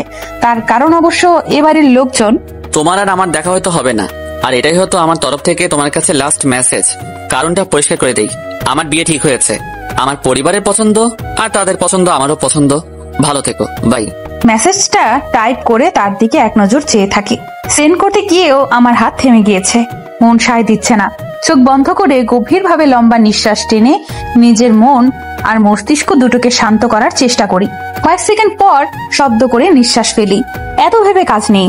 ইমনাথকে দেখার পর থেকে আমার ইমুর প্রতি আগ্রহ বেড়ে দ্বিগুণ হয়ে গিয়েছে। যার থেকে দূরে ভাগতে চেয়েছি, ইমনাথের সূত্র করে ইমুর দিকে ঝুঁকে পড়েছে আরো। আমার তার থেকে দূরে যেতে হবে, তার আর কাছে নই। এই কথাটা আমি বেমালুম ভুলে গিয়েছি। ইমুর থেকে নিজেকে সরিয়ে নেওয়ার এটাই একটা সমাধান। তাই আমি মিথ্যের সাহারা নিই। যা হওয়ার হবে, তাকে এটা বলতে হবে। তাই আর ভাবা চলবে না। নিজের আবেগ নিজের নিয়ন্ত্রণে রেখে মন শক্ত করে ইমুকে মেসেজটা সেন্ড করে দেই। মেসেজটা দেওয়ার পরই বুকের ভেতর ধুকপুক ধুকপুক করছে। আই হ্যাভ নো আইডিয়া মেসেজটা দেখার পর ইমুর রিয়াকশন কেমন হবে বা শ্রো আমায় বলবে, তার কিছু আমি জানি না। কিছুটা হয়তো আন্দাজ করতে পারছি, কিন্তু আমার নিজেকে নিজের লক্ষ্যে অটুট থাকতে হবে। দুর্বল হলে চলবে না। মোবাইলের স্ক্রিনের দিকে এক দৃষ্টিতে তাকিয়ে থাকি আমি। চোখের পলক ফেলতেও বোধ হয় ভুলে গিয়েছি। ইমুকে ইমুকে মেসেজ করে তা দেখার জন্য, কিন্তু না, সে মেসেজের রিপ্লাই তো দূরে থাক, সিন অব্দি করেনি। গভীর একটা নিঃশ্বাস ফেলে মোবাইলটা বিছানার উপর রেখে জানালার পাশে গিয়ে দাঁড়াই। 2 হাত মুড়ে জানালার বাইরের দৃশ্য দেখতে থাকি। জানালার পাশ থেকে একটু দূরে একটা আম গাছ রয়েছে, বাতাসে গাছের পাতা নড়ছে, তা আমি স্পষ্ট বুঝতে পারছি। ইমনাথকে দেখার পর নিজের ভেতর একটা উত্থান পতন শুরু হয়, যার ফলে আমি ইমোর আরো কাছে চলে যাওয়া তা আজ আমি রিয়েলাইজ হতেই আমার টনক নড়ে ওঠে। আমি যে কত বড় ভুল করতে যাচ্ছিলাম তা আমার কল্পনার বাইরে। ইমোর সাথে আমার বছর খানিক আগে পরিচয় হয় একটা গ্রুপটাতে যে যার সমস্যা নিয়ে পোস্ট করে, সমাধান চায়। প্রবলেমটা হচ্ছে ডিপ্রেশন। আমরা এক একজন এক একটা ব্যাপার নিয়ে চিন্তা করতে করতে একসময় ডিপ্রেশনের শিকার হয়ে যাই। কারো সম্পর্ক বিচ্ছেদ হয়েছে, তা নিয়ে ডিপ্রেশন। পরীক্ষায় ভালো রেজাল্ট হয়নি, তা নিয়ে ডিপ্রেশন। চাকরি হচ্ছে না, তা নিয়ে ডিপ্রেশন। আরো হাজার হাজার কারণে নানা রকম ডিপ্রেশন। এই ডিপ্রেশন নামের রোগে আমরা তখন আক্রান্ত হই যখন আমাদের অযোগ্যতা নিয়ে ফ্যামিলি, রিলেটিভ, সোসাইটি নানা রকম কটূক্তি কথা বলে। আমরা যা নই তা হওয়ার জন্য প্রেসার ক্রিয়েট করে। বিষয়গুলো আমাদের একটু একটু করে ঘায়েল করতে করতে একসময় বিশাল আকার ধারণ করে ডিপ্রেশনের চূড়ান্ত পর্যায়ে পৌঁছে দেয়। অনেকে এসব সহ্য করতে না পেরে আত্মহত্যার মতন ভয়াবহ রাস্তাটা বেছে নেয়। কেউ বা এসব গ্লানি লাঞ্ছনা ভুলে থাকার প্রয়াসে মাদকাসক্ত হয়ে ওঠে। কেউ কেউ দিনের পর দিন ঘুমের ওষুধ সেবন করে থাকে নিজের ভেতরের দুঃখটা ভুলে থাকার জন্য। অনেকে সমস্যার সমাধান দেখে আমিও একদিন পোস্ট করি, খুব ছোট করে, কারণ আমি তখন একটা ট্রমার ভেতর দিয়ে যাচ্ছিলাম। এমন একটা বিষয়, সেটা আমাকে পুরোভাবে ঘায়েল করে দিয়েছে। দ্বিতীয়বার কাউকে বিশ্বাস করা আমার পক্ষে সম্ভব ছিল না। ওই একটা ঘটনাই আমার জীবন পুরো পাল্টে যায়। আমার সত্তা আমার থেকে আলাদা হয়ে যায়। আমার সব কিছু থমকে গিয়েছিল। আমি যে ঘটনা ভুলে থাকতে চাইলাম, কিন্তু তবুও বারবার তা আমার চোখের সামনে ভেসে ভেসে উঠত। আমি এতটাই ভেঙে পড়েছিলাম, আমি আমার পড়াশোনা অবধি ছেড়ে দিই। আমি বুঝে উঠতে পারছিলাম না আমার সাথে ঠিক কি হয়ে গেল। এটা গ্রুপটার সাথে যুক্ত হয়ে এতটাই বুঝতে পেরেছি মানুষের জীবন সমস্যায় জর্জরিত। কেউ সমস্যার সমাধান করতে সামনে এগোতে পারে, আর কেউ বা সে সমস্যার মাঝে থেকে নিজেকে শেষ করে দিতে উঠে পড়ে লাগে। আজ 2 দিন ইমুকে মেসেজ করেছি, না সে আমার মেসেজ সিন করলো আর না কোনো রিপ্লাই দিল। ইনফ্যাক্ট 2 দিন ধরে অনলাইনে আসেনি সে। এদিকে অস্থিরতায় আমি পাগল হয়ে যাচ্ছি। সে কেন লাইনে আসছে না, কেন রিপ্লাই করছে না, এটা নিয়ে আমি ছটফট করতে থাকি। আমি চাই সে মেসেজের রিপ্লাই করুক, সে কিছু বলুক আমায়। ভেতরে ভেতরে দম আটকে মারা যাওয়ার মতো অবস্থা হচ্ছে আমার। কোনো কিছুতে মন বসাতে পারছি না। মনে হচ্ছে আমি পাগল হয়ে যাচ্ছি। বিছানায় এপাশ ওপাশ করে উঠে বসি। আমি কি চাই, আমার মন কি চাই, আমি বুঝতে পারছি না। রাগে, দুঃখে, ক্ষোভে আমি 2 হাত দিয়ে মুখ ঢেকে ফুপিয়ে কেঁদে উঠি। আমি পারছি না, দম বন্ধ হয়ে আসছে। মনে হচ্ছে শরীরে কেউ সুই ফুটিয়ে দিচ্ছে আমায়। ইচ্ছা করছে অনেক দূরে কোথাও আমি পালিয়ে যাই। নিজের জীবনের উপর খুব আক্ষেপ হয়। আমার জীবনটা কেন এমন অন্ধকারে ঘিরে রয়েছে? চারপাশে আলো আছে, কিন্তু সে আলো আমি অব্দি পৌঁছাচ্ছে না কোনোভাবে। অতীত ভাবতেই আমার কান্নাটা যেন আরো করুণ রূপ ধারণ করেছে। বাহু কামড়ে ধরে কান্নাটা থামানোর চেষ্টা করছি। গ্লানির একটা শব্দ হচ্ছে। প্রায় অনেকক্ষণ কান্না করার পর কান্না থেমে আসে আমার। কান্নার রেশ থেকে যাওয়ার ফলে হিচকি উঠছিল একটু পর পর। ডান হাতের বাহুতে চোখ মুছে দরজার দিকে চোখ যেতেই মনে হলো একটা ছায়া সরে গেল। সাথে সাথে আমার সারা শরীর ভর হয়ে আসে ভয়ে। আমি তাড়াতাড়ি উঠে দরজার সামনে গিয়ে দরজা খুলে দেখি চারপাশে চোখ বুলিয়ে দেখি কেউ নেই। তবুও ভয়ে আমার বুক ধুকপুক করছে। হাত দিয়ে চোখের জল ভালো করে মুছে দরজা খুলতে নিলে কানে ফিসফিসানির শব্দ কানে আসে। কে কথা বলছে এটা দেখার জন্য আমার মনে কৌতূহলের সৃষ্টি হয়। ধীর পায়ে ফিসফিস শব্দ যেদিকে থেকে আসতে থাকে আমি সেদিকে অগ্রসর হই ধীর পায়ে। এদিকে মনে ভয় কাজ করছে, একদিকে মনে ভয় কাজ করছে, অন্যদিকে আগ্রহ। ধীর পায়ে হেঁটে একটা রুমের সামনে এসে দাঁড়িয়ে পড়ি। এই রুম থেকে আসছে আওয়াজ, কয়েকজনের আওয়াজ। কিছু একটা নিয়ে বাড়াবাড়ি হচ্ছে তাদের মাঝে। দরজার সামনে এসে দ্বিধায় পড়ে গেলাম, ভেতরে যাব নাকি রুমে চলে যাব সেটা নিয়ে। দরজায় হাত রেখে আবার সরিয়ে নিয়ে রুমে চলে যাওয়ার জন্য পা বাড়াতেই ভেতর থেকে কিছু একটা পড়ার শব্দ হলো। আমার মাথার টনক নড়ে উঠলো। এই বলে ভেতরে চোর নয় তো? ভাবতেই শরীরে কাঁটা দিয়ে ওঠে। শরীর ঝাড়া দিয়ে সাহস সঞ্চার করে রুমে যাওয়ার সিদ্ধান্ত নিলাম। দরজা হালকা ধাক্কা দিতেই খুলে যায়, আর তখনই ঘরের লাইট জ্বলে ওঠে। ঠাস করে কিছু একটা ফাটার শব্দ হতেই আমি চমকে চোখ বন্ধ করে ফেলি, আর কানে উচ্চ শব্দ ভেসে আসে, হ্যাপি বার্থডে টু ইউ তাসা। কথাটা কানে আসতেই আমি চোখ খুলি। চোখ খুলতে ইয়ানা আমার সামনে বেলুন ফাটায়, তারপর হাসি হাসি মুখে বলে হ্যাপি বার্থডে। ঠাস করে আবার শব্দ হলে দেখি আমার গায়ে সব জড়ি। আঙ্কেল, আন্টি, আলিশা সবাই একসাথে বলে হ্যাপি বার্থডে তাসা। তাদের মুখে আমার জন্মদিনের কথা শুনে আমি পুরো বেকুব বনে যাই। আমি বোকা বোকা ভাবে তাদের দিকে তাকিয়ে থাকি। আমার বিশ্বাস হচ্ছে না। আন্টি আঙ্কেলের পেছন থেকে অন্য কারো গলার আওয়াজ শুনে সেদিকে তাকালে দেখি হাসি হাসি মুখে আম্মু আর আব্বু। আমার চোখ যেন বিশ্বাস করছে না এসব কিছু। আমি অবিশ্বাস্য ভাবে বলে উঠি আব্বু। আব্বু হাসি হাসি মুখে আমার সামনে এসে দাঁড়িয়ে বলে, সারপ্রাইজ কেমন দিলাম? আব্বুর কথা শুনে আমি খুশিতে আব্বুকে জড়িয়ে ধরি। আব্বু হেসে আমার মাথায় হাত রেখে আদুরে গলায় বলে, জন্মদিনের অনেক অনেক শুভেচ্ছা মামনি। আব্বুকে দেখে আমি আনন্দে আত্মহারা। খুশিতে আমি কেঁদে ফেললাম। আব্বু আমার কান্না দেখে হেসে ফেলে।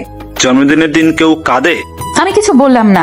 আব্বু আমার চোখের জল মুছে দিয়ে বলে, কি হাল করে রেখেছিস নিজের? আব্বুর কথা শুনে কান্নার মাঝেও আমি হেসে বলি, ও কিছু না। যাক, অনেকদিন পর আমার মেয়ের মুখে হাসি ফুটেছে। কথাটা বলে আম্মু আমার সামনে এসে আমার মাথায় আলতো করে চুমু দিয়ে বসে, তারপর বলে, অনেক ভালোবাসা আর দোয়া রইল তোর জন্য। আম্মুর কথায় আমি হালকা হাসলাম। আম্মুর দিক থেকে চোখ ফেরাতে নিলে আমার চোখ যায় দূরে একা দাঁড়িয়ে থাকা ইমনাতের দিকে। সে দেওয়ালের সাথে হেলান দিয়ে বুকে হাত গুজে অনুসন্ধানী চোখে এদিক ওদিক তাকিয়ে আছে। ওর দিকে কয়েক মিনিট নিঃশব্দে ওর দিক থেকে চোখ সরিয়ে নেই। গভীর চোখে সে আমায় দেখছিল। তার চাহনিতে কিছু একটা আছে। হঠাৎ মাথায় আসলো দরজার সামনে কি তবে ইমনাত ছিল? আমি আরেকবার ওর দিকে তাকালাম।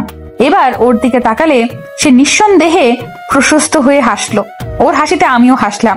আব্বু পাশে এসে দাঁড়ালে অভিমানী গলায় বলি, তুমি আসবে সেটা আমায় বলনি কেন? আমার কথায় আব্বু একগাল হেসে বলে, বলে দিলে কি তুই আর সারপ্রাইজ হতি? আব্বুর কথায় আমি কিছুটা গাল ফুলিয়ে নেই। আমার গাল ফুলানো দেখে আব্বু শব্দ করে হেসে ফেলে, তারপর বলে, তোর জন্মদিনে তোকে সারপ্রাইজ দেওয়ার পুরো ক্রেডিট কিন্তু ইমনাতের। সব ও প্ল্যান করেছে। আমার জন্মদিন ইমনাত কি করে জানলো? খটকা আমার আরেক দফা লাগে। আমি সন্দিহান চোখে ইমনাতের দিকে তাকালে ইমনাত তার মায়ের পাশে দাঁড়িয়ে বাধ্য ছেলের মতো জবাব দেয়, কাল আব্বু আর আঙ্কেল গল্প করছিল। গল্পের এক পর্যায়ে তারা তাদের ছেলে মেয়ের জন্মবার আর তারিখ নিয়ে কথা বলা শুরু করে। তাদের থেকে জানতে পেরেছি তোমার জন্মদিন এই মাসে। তো তাই ভাবলাম ছোটখাটো একটা সারপ্রাইজ দেওয়া যাক তোমাকে। আমার আবার সারপ্রাইজ দিতে খুব ভালো লাগে। কথাগুলো বলে ইমনাত হালকা শব্দ করে হাসলো। ওর হাসিতে আমিও হাসলাম। আমার মনটা প্রশান্তিতে ভরে ওঠে। আনন্দে আমি কেঁদে ফেলতে ইচ্ছে করছিল। কৃতজ্ঞতা নিয়ে আমি ইমনাতের দিকে তাকালাম। ইমনাত কেকের উপর মোমবাতি লাগাচ্ছিল, ঠিক ততগুলো যতটা আমার বয়স। মোমবাতিগুলো জ্বালিয়ে মেচের কাঠিতে ফু দিয়ে আমার দিকে তাকায়। আমাকে এক মনে তার দিকে তাকিয়ে থাকতে দেখলে চোখের ইশারায় প্রশ্ন করে, কি হয়েছে? আমি হালকা হেসে মাথা নেড়ে কিছু না বলে জবাব দিই। তখন সেও হাসে আমার দিকে তাকিয়ে। আমি তখন নিঃশব্দে ঠোঁট নেড়ে ওকে থ্যাঙ্কস বলি। ইমনাত তার এক হাত বুকের উপর রেখে হালকা মাথা নত করে বোঝালো, মাই প্লেজার। ওর কাণ্ড দেখে আমি অন্যদিকে মুখ করে মুখে হাত দিয়ে হেসে ফেলি। ইমনাত সেও মুখ টিপে হাসে। হই হুল্লোড় করে বার্থডে সেলিব্রেট করা হয়। আমার মন বিষণ্ণ ছিল, আমি ভুলেই গিয়েছি। আম্মু আব্বু বাসায় চলে যায় খেয়ে দিয়ে। সারাদিন আমার মন এত খারাপ ছিল, আমি সারাদিন ঘরে বসেছিলাম। দুপুরে খেতে না গেলে আন্টি জোর করে রুমে খাইয়ে দিয়ে যায় নিজ হাতে। তাতে আর কেউ ঘাটাঘাটি করেনি। এর আগে আমায় কেউ হাতছাড়া করেনি। ইমনাত বাদে বাকি সবাই আমার সাথে গল্প করে সময় কাটিয়েছে। রুমেও থাকতে দেয়নি, ছাদে না হয় বাইরে হাঁটাহাঁটি করেছি। এক প্রকার অধিকার খাটিয়ে খাটিয়ে সব তারা করেছে। ঘুমাতে আসতে আসতে রাত 3টা বাজে। রুমে এসে দেখি মোবাইলের আলো জ্বলে উঠেছে। আমি তাড়াতাড়ি মোবাইল হাতে নিয়ে দেখি ইমু নামটা দেখে আমার কলিজা যেন পানি আসে। আমি কল রিসিভ করে হ্যালো বলতে গিয়েও থেমে যাই। গিটারের টুংটাং শব্দে হ্যাপি বার্থডে টু ইউ লাইনটা সুর এনেছে গিটারে। মিনিট খানেক সময় কেটে যাওয়ার পর ইমু ঝরঝরে গলায় বলে ওঠে, জন্মদিনের শুভেচ্ছা বালিকা। আমি অভিমান জড়ানো গলায় বলি, ধন্যবাদ। প্রথম প্রেমিক পুরুষ যে কিনা রাত 12টায় উইশ করে না। উইশ না করে রাত 3টায় উইশ করেছে তার প্রেমিকাকে। ইমুর গলার আওয়াজ একদম ফুরফুরে, কোনো রাগ, অভিমান বা ক্ষোভ প্রকাশ করছে না। আমি ভেবেছি সে হয়তো রাগ করবে, আমায় বকা দিবে, কিন্তু কিছুই না। আমার কেমন জানি অস্বস্তি লাগছে নিজের মাঝে। আমি দ্বিধাগ্রস্ত গলায় বলি, কেমন আছেন? ভালো, তুমি? ভালো। জন্মদিন কেমন কাটলো? ভালো। গুড। দুজনের মাঝে নীরবতা কাজ করছে। আমি বিছানার উপর বসে বালিশ চিমটাতে থাকি। ইমরাতের সেদিক থেকে গিটারের টুংটাং আওয়াজ হচ্ছে। বলো তুমি আর কতদিন রবে দূরে আমায় ছেড়ে, মনে মনে কল্পনাতে আসো কেন বারে বারে, কেন একা ফেলে চলে গেলে দুঃখ দিয়ে না ফেরার দেশে, এরই নাম কি ভালোবাসা। গিটারের সুর তুলে ইমু গানটা গাইছিল। আচমকা গান গাওয়া থামিয়ে তিক্ত গলায় বলে ওঠে, তাশা, তুমি ভালোবাসা মানে বুঝো? ভালোবাসার যন্ত্রণাটা বুঝো? ওর প্রশ্ন শুনে আমি চমকে উঠি। কাপা কাপা গলায় আমি বলি, মানে? কয়েক সেকেন্ড নীরব থেকে ইমু আক্ষেপের গলায় বলে, তোমায় একতরফা ভালোবেসে গেলাম। তুমি আমার ভালোবাসাটার মর্ম বুঝলে না। বুঝলে হয়তো এমন কথা বলতে পারতে না। আমি ভেবেছি একদিন না একদিন তুমিও ভালোবাসার কথা বলবে, কিন্তু আমি বলছিলাম। কি এমন তোমার জীবনে হয়েছিল যার জন্য তুমি ভালোবাসতে পারছো না তাশা? উত্তর চাইবো না, শুধু এইটুকুই চাই তুমি ভালো থাকো, আর কংগ্রেস তোমার নিউ লাইফের জন্য। কথাগুলো বলে ইমু কল কেটে দেয়, আমাকে কিছু বলার সুযোগ না দিয়ে। আমি কল দিতে নিলে দেখি আমায় ব্লক করে দিয়েছে ইমু। নিজেকে দিশেহারা লাগছে। 2 হাত দিয়ে মাথা চেপে ধরে আমি কান্নায় ভেঙে পড়ি। আমি ভীষণ দ্বিধায় ভুগছি। আসলে আমার কি চাই সেটাই আমি বুঝতে পারতেছি না। নিজেকে অনেকটাই হেল্পলেসের মতো লাগছে। সারা রাত আমার নির্ঘুম ভাবে কেটে যায়। একটা অপরাধ বোধ কাজ করছিল নিজের মধ্যে। সত্য বলতে পারছি না, তাই মিথ্যের আশ্রয় আমার নেওয়া লাগছে। আমি চেয়েছিলাম ইমু আমার জীবন থেকে চলে যাক, সেটা হয়েছে আর আমি সেটা মানতে পারছি না। ঘর থেকে বেরিয়ে ছাদে চলে আসি। ঘরের ভেতর আর থাকতে মন চাইছে না। সূর্যের আলো এখনো ফোটেনি। পাখির কিচিরমিচির শব্দ কানে আসছে আলতো করে। ভোরের আলো অল্প করে ফুটতেই তারা তাদের নিট থেকে বেরিয়ে আকাশের বুকে উড়াল দিল। হালকা ঠান্ডা ঠান্ডা অনুভব হচ্ছে। কুয়াশা ঝরেছে অল্প অল্প, হয়তো শীতের আগমনের বার্তা দিচ্ছে। ঠান্ডা শীতল বাতাস এসে গায়ে লাগতেই শরীর কাঁপুনি দিয়ে ওঠে। হাত দিয়ে বাহু আঁকড়ে মেঘাচ্ছন্ন আকাশের দিকে এক মনে তাকিয়ে আছে। তাকে দেখে মনে হচ্ছে আমার মন খারাপে তারও মন খারাপ। সে জানতে চায় আমার দুঃখের কথা, আমার লুকায়িত অন্ধকার অধ্যায়ের কথা। আমারও কেন জানি এই বিশাল আকাশের বুকে বলে দিতে ইচ্ছে করছে আমার না বলা কষ্টের কথা। কলেজের গন্ডি পেরিয়ে ইউনিভার্সিটিতে ভর্তি হয়েছিলাম। কলেজ লাইফে একটা রুলস থাকলেও ভার্সিটি লাইফে তা নেই বললেই চলে। ভার্সিটি লাইফে এসে নিজেকে স্বাধীন পাখি মনে হচ্ছিল। নিজের চেনা শহর ছেড়ে আমি চলে যাই ঢাকা ইউনিভার্সিটিতে। ঢাবিতে অ্যাপ্লাই করলে সিলেক্ট হয়ে যাই। নতুন জায়গা, নতুন পরিবেশে যাব ভাবতেই মনটা আনন্দে নেচে ওঠে। আম্মু আব্বু চাইনি তাদের মেয়ে দূরে কোথাও একা গিয়ে থাকুক, কিন্তু আমার জেদের কাছে তাদের হার মানতে হয়েছিল। ভার্সিটিতে যেতে অনেকজনের সাথেই পরিচয় হয়। ইয়ান, অথই, তানিয়া, এদের সাথে ভালো বন্ধুত্ব হয়ে যায়। প্রথম 2 বছর ভালো কেটে যায় মজ মাস্তি এসবের মাঝে। ভার্সিটিতে এসে আমি নিজেকে আজাদ মনে করেছিলাম, কিন্তু লাস্ট ইয়ারে এসে সবকিছু আমার ওলট পালট হয়ে যায়। চোখ বন্ধ করে যাদের ভরসা করতাম তাদের কাছে আমি সব থেকে বড় ধোঁকা খেলাম। আসলে আপন মানুষেরা সব থেকে বড় ধোঁকাটা দিয়ে থাকে। হয়তোবা আমি আপন মনে করলেও তারা আমায় আপন ভাবেনি। ইয়ানের জন্মদিন ছিল সেবার। অনেক বড় করে পার্টি রাখে সে। তার নানা ধরনের ফ্রেন্ড আসে।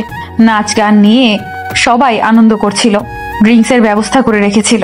আমার সাধারণ ড্রিঙ্কই ভালো লাগতো না, অ্যালকোহল জাতীয় জিনিস তো দূরে। আমি বসে বসে সবার মজা করা দেখছিলাম। তখন ইয়ান আর তানিয়া জোর করে আমায় ড্রিঙ্ক খাইয়ে দেয়।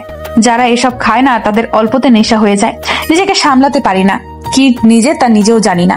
যারা রেগুলার পান করে তারা নিজেকে কিছুটা হলেও নিজের নিয়ন্ত্রণে রাখতে পারে। আমাকে সেদিন 1 প্যাক না আরেক প্যাকও খাইয়ে গিয়েছিল। আমি ড্রাঙ্ক হয়ে যাই। আমি কি করেছি তা আমার মনে নেই। সকালে আমি নিজেকে একটা রুমে আবিষ্কার করি। আমি আমার নিজেকে দেখে আটকে উঠি, কারণ আমার কাপড় ঠিক ছিল না। মন কু ডাকছিল। রাতে নিশ্চয়ই খারাপ কিছু হয়েছিল আমার নিজের অজান্তে। ভয় কাজ করছিল। এদিকে রাতের ব্যাপারে আমার কিছুই মনে নাই। বাথরুমের দরজা খোলার শব্দ হলে সেদিকে তাকিয়ে দেখি ইয়ান বের হচ্ছে। ইয়ানকে দেখে আমি রাগে ক্ষোভে প্রশ্ন করি, কি করেছিস তুই আমার সাথে? আমার প্রশ্নে ইয়ান তার ঠোঁটের কোনায় হাসি ফুটিয়ে বলে, কেন, তোর কিছু মনে নাই? ইয়ান, তুই আমার অবচেতন অবস্থার সুযোগ নিলি। তোর সম্মতিতে হয়েছিল, যা হয়েছে আমি তোর সুযোগ পাইনি। তুই পার্টিতে সবার সামনে আমায় কিস করেছিস অ্যান্ড তুই বলেছিস তুই আমাকে ভালোবাসিস। ইয়ানের কথায় আমি স্তব্ধ হয়ে যাই। রাগে ঘৃণায় আমার শরীর কাঁপতে থাকে। ঘৃণায় চোখে ইয়ানের দিকে তাকিয়ে আমি কান্নায় ভেঙে পড়ি। হাঁটু গেড়ে মেঝেতে বসে আকুতি গলায় বলি, আমি তোকে কখনো এমন চোখে দেখিনি। তুই মিথ্যা বলছিস, আমার বিশ্বাস এভাবে নষ্ট করে দিলি। তুই আমার সুযোগ নিলি। তুই এমনটা কি করে করলি ইয়ান? এটাই কি তোর বন্ধুত্ব ছিল? আমার কথাটা শুনে ইয়ান বিছানায় বসে হতাশ গলায় বলে, বিশ্বাস না হলে তুই তানিয়া অথের কাছে জিজ্ঞাসা করে দেখ। তুই মিথ্যা বলছিস ইয়ান। হুয়াঙ্কার দিয়ে উঠি আমি। তোরা প্ল্যান করে এসব করেছিস। তোরা জানতে আমি ড্রিঙ্ক করি না, তবুও জোর করে আমাকে ড্রিঙ্ক করালি। আমি কখনো ক্ষমা করব না ইয়ান। Just hate you. আমার ঘৃণা হচ্ছে। অগোছালো ভাবে বেরিয়ে আসি রুম থেকে। নিজের উপর নিজের ঘৃণা হচ্ছে। আমি কি করে করলাম এমন খারাপ কিছু? হোটেলে এসে গলা ফাটিয়ে কান্না করছিলাম। কেন গেলাম সেখানে? সে আক্ষেপে আমি জর্জরিত হয়ে যাচ্ছিলাম। সেদিনটা আমার কান্না করে কেটেছিল।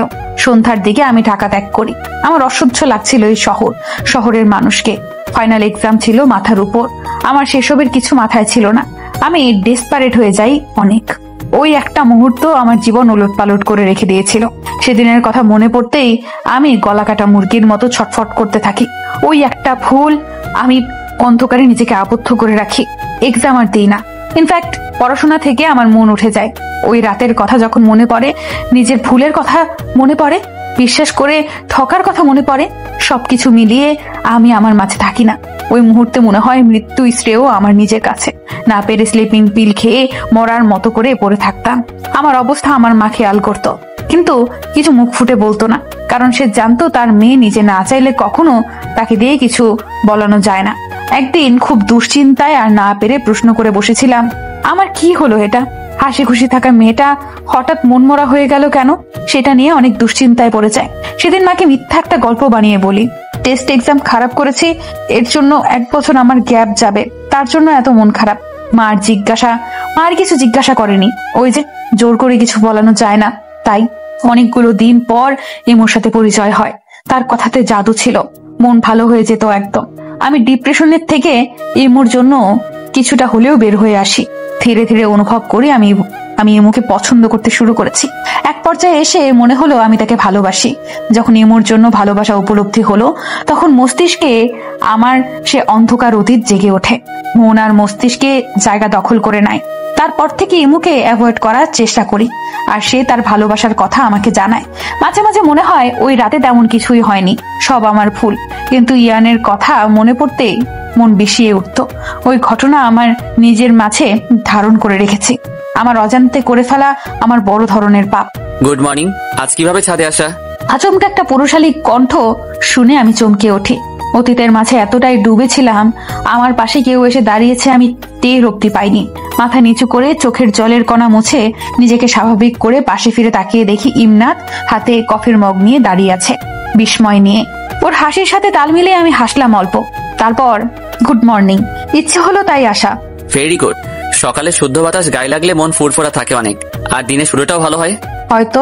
আমার কথায় সে আরেক দফা হেসে ছাদের রেলিং এর সাথে হেলান দিয়ে দাঁড়িয়ে বলে, চা খাবেন? না। ওকে বলে ইমনাতের কফির মগে চুমুক বসাই। তৃপ্তি নিয়ে চা পান করে আমার দিকে তাকিয়ে বলে, সারা রাত ঘুমাননি? ওর কথায় আমি কিছুটা চমকে গেলেও পরবর্তীতে নিজেকে সামলে স্বাভাবিকভাবে বলি, তেমন না, ঘুমিয়েছি। আমার কথায় সে গম্ভীর গলায় বলে, দেখে মনে হচ্ছে না ঘুমিয়েছেন। ভালো ঘুম হয়নি তাই। ও।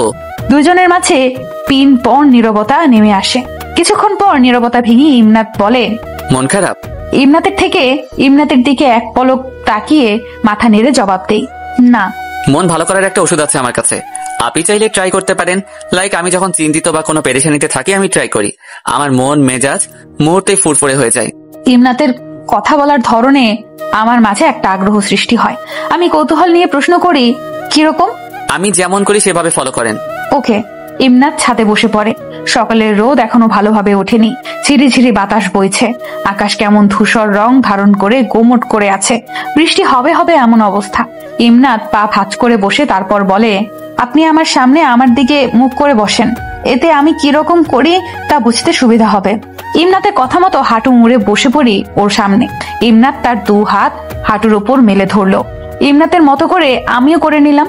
তারপর ইমনাত শাহাদাত আঙ্গুলের সাথে বৃদ্ধা আঙ্গুল লাগিয়ে বাকি 3 আঙ্গুল মেলে ধরে। তারপর স্ট্রেট করে বসে বলে, চোখ বন্ধ করুন, তারপর জোরে নিঃশ্বাস নিয়ে তার ভিতরে কিছুক্ষণ ধারণ করে রেখে আস্তে আস্তে করে নিঃশ্বাস ছাড়তে থাকুন। আর ভাবুন আপনি আপনার পছন্দের কোনো জায়গায় একলা আছেন, শুধু আপনি বলতে আপনি একা। ওকে, রেডি?